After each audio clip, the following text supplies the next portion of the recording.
Yo, what's the dealio, man? Listen, you already know I got a straight banger for you today, all right? So in this video, what I'm gonna talk about is how to find buying zones for stocks. Now this can be if you wanna buy shares, if you want to, enter into swing trades a little bit longer out, you wanna take a slower approach, right? Or even leaps. Okay, I'm gonna show you guys how to find buying zones. Now there's a lot of different ways you can find these buying zones. All right, it ain't just if it's at a 52-week low and that's it. All right, so we're gonna go through this and we're gonna break it down. Now, with this being said, let me say, be sure to like this video and also subscribe to the YouTube channel. Okay, and then the next thing I'm gonna say is, nothing in this video is financial advice. If you want financial advice, be sure to go talk to a licensed financial advisor. All right, now let's get to the fun stuff. So, buying zones. Now you have quite a few ways to understand buying zones, but when it comes to buying zones, you also want to understand what are you buying? Are you buying an option contract or are you buying shares? Obviously, because with option contract, there is an expiration date, there's theta, there's delta. And with shares, there's none of that. There's no expiration. So you could be a lot more patient with shares than you can be with options. Okay. So you want to make sure you know what type of buy it is. All right. Now you have a couple ways. I'm going to show you guys on the charts. But a couple ways I'm gonna talk about is, number one is areas of liquidity. Okay, you want to know where your areas of liquidity are. I use Lux Algo, right, to show me those areas of liquidity on all time frames, and it happens automatically. Okay, now this works well when you are trading. Okay, when you're trading options, because it moves fast. Right? When you have an area of liquidity, let me break it down real quick. Area of liquidity is an area where buyers or sellers are at, right? That's all it is. Okay? If it's the area of liquidity and there's a lot of buyers, what this means is there is an area where the price had moved very fast to the upside, okay?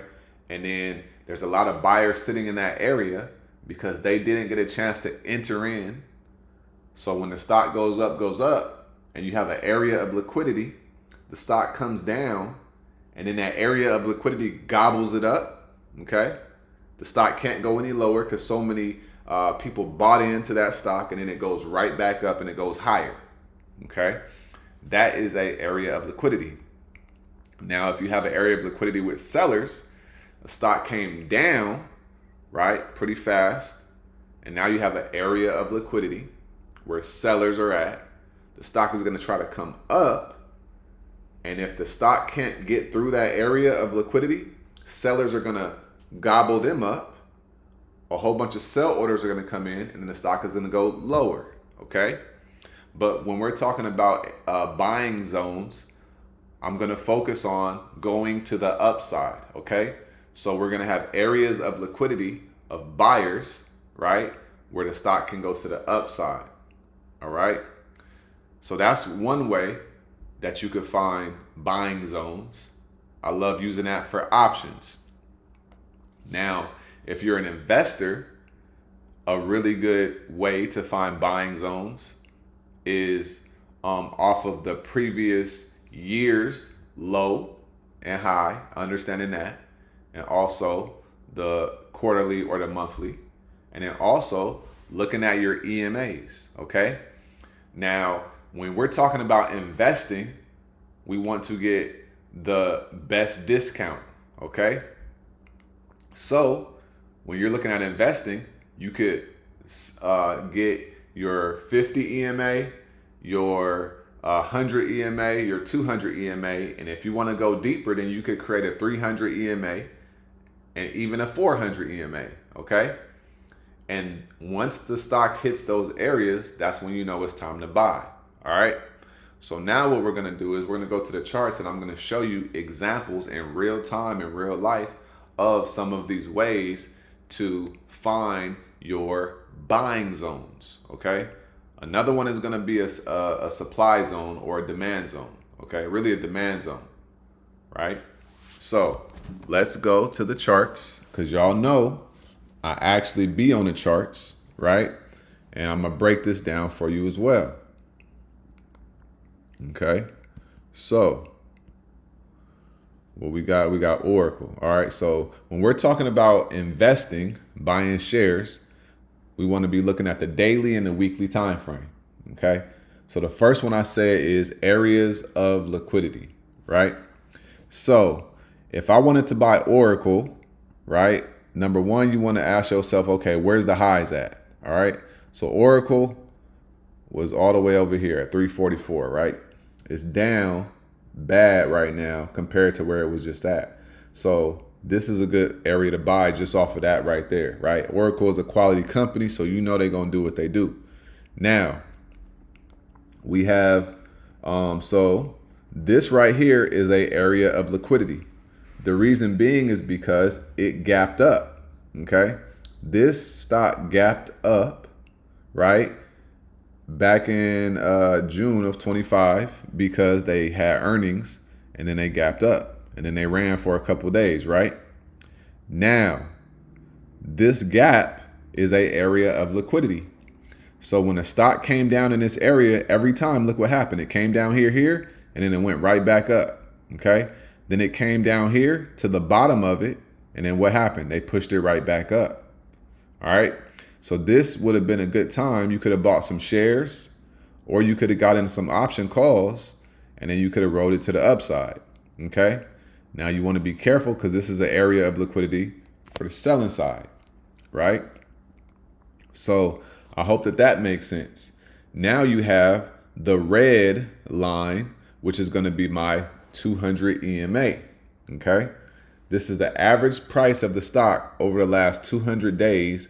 And it includes the spikes, all right, the exponential moves. That's why it's the EMA, for exponential moving average. So now, because Oracle is below this 200 EMA, now is a time to load up on the stock, right? Because it's not going to be down here forever, right? It may be down here for a little bit longer, but once money starts flowing back into tech, this stock is going to start going to the upside, okay? But it is below this 200 EMA right here, this red line right here. So this is a great time to buy shares, okay? Anytime a stock is below the 200 EMA, that is a great time to buy a stock, all right? And it doesn't matter what the stock is. So like, for example, Google, right? I would not buy Google shares right now. I personally feel like it's a little overextended, okay? It does look like they're creating a double top right here. We come right back up to 330. And then if they reject there, that's going to be a double top. And then Google could really start coming down all the way down here to like 197, because we have what? We have an area of liquidity right here, okay? All the way down really to 214, 215, okay? And then this was an old gap from back in the day. But this area right here, 217, Google could come down to 217 because it's the area of liquidity. If I move this rectangle right here, you'll see that we also have a fair value gap right there, okay? So I drew this rectangle before I was using Lux Algo. Then I had Lux Algo, and then it showed this fair value gap right here, which is an area of liquidity, okay? So you see I have it on my charts right here, buy zone under 212, preferably under 200, right? So I wrote this down a while ago. So this is an area where you would be getting a steal for Google, okay? This is off the daily time frame right here, and that will also put us under that 200 EMA, okay? What you don't want to do is you do not want to buy up here at 314, and then when it comes down to 212, you sell, okay? Because stocks always have to balance themselves out, right? You see how we gapped up from here to here, right? From 303 to 310, came up, and then look what happened. It came down and it filled that gap right there. Came back up, looking like a double top right there. All right. So this is how you find buying opportunities. Okay. Another thing that you can do is, let me go look at SoFi real quick, because I was talking about them a minute ago. All right. So if we look at SoFi, you can look at the zones. Okay. So I want you guys to pay attention. Right. So every time SoFi came in this little area right here, they bounced and they went to the upside, right? Right here, they came down to $5, $24.97, and they bounced up. Then they came back down again here to $24.50. Then they bounced up, and then they came down here again to $24.24, and then they bounced up, right? Therefore, a great buying area on SoFi is like $24 to $26. And that's why I have it right here, $24 to $26. Whenever it came down here, and we have an order block as well right here, okay, at $24. Whenever it comes down here, it usually goes back to the upside. So anything at $24 is a steal on SoFi right now, right? Now, if we do end up coming to the 200 EMA right here at $22, that's an even bigger steal. And then we do have an equilibrium zone and another order block down here at $20. That's a super steal on SoFi, okay? But I want you guys to remember that that is another way where you can buy, where you could find buying zones for stocks, okay? But the key is you always want to ask yourself, where is the stock going? What is their, their previous high, or what's their all-time high, right? Because you want to ask yourself, what's the retracement, right? You always want to ask yourself, what is the retracement?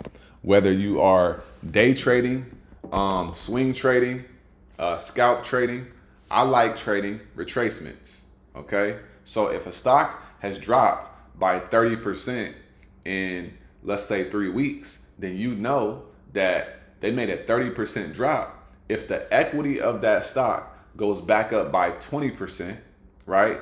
That means the stock is still down by 10%, but if you entered at the bottom of that, the equity is up by 20%, right? And what does that mean? That means that your option contracts would be up by like 1,000%, right? Or more, depending on what your expiration date is. So please understand the power of this and how to use this information to change your life. And like I said, this is good for trading, and it's also good for investing. All right. So I hope that this video helped. If it did, let me know in the comments. All right. Like I always say, make sure you guys get up out your head and go get into this world, because your head is a dangerous place to live. All right.